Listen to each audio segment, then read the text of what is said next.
Fantasy 15 is a big game with a big vision, and the designers and artists needed an engine that could live up to that. The biggest challenge on the graphics side is that everything is dynamic. So you could say, okay guys, we're going next gen, let's put in a physically based lighting system and global illumination and all that. But then you say, oh, and by the way, thick clouds can roll in at any time. Or you could be indoors 1 minute and the next minute you're not anymore because some big monster came and ripped the roof off the building. That's the kind of game we're dealing with here. The character's skin needs to look like it's not just a surface, but that light goes into the skin, bounces around and comes back out. That the car paint shader looked like real car paint with layers, a base coat, metal flake, and top coat on top of it. Final Fantasy 15 is a fantasy based on reality, so the art designers have created incredibly high detailed models that we've never had before, and the shaders need to step it up to match. So we needed to go with physically based shaders. 料理は、光の透過率や、柔らかさ、これらを素材ごとに変えなければいけないんですけれども、新しいシェーダーを使うことによってこれらがきれいに表現できるようになりました。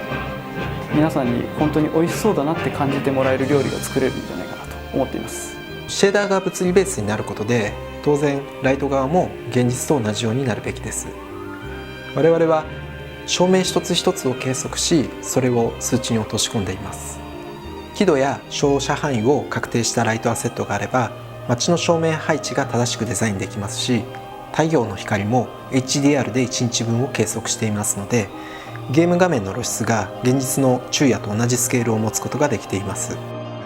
When speaking of the Final Fantasy games, like, I think a lot of people might think of the effects.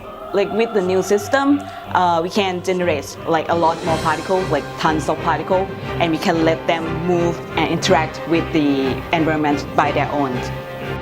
So one of the big focuses for Final Fantasy 15 is really to ground our animations in the environment in a realistic way.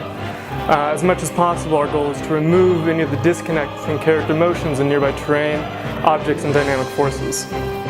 We've got a lightweight parkour system, so you'll have some freedom to navigate over fences and other obstacles.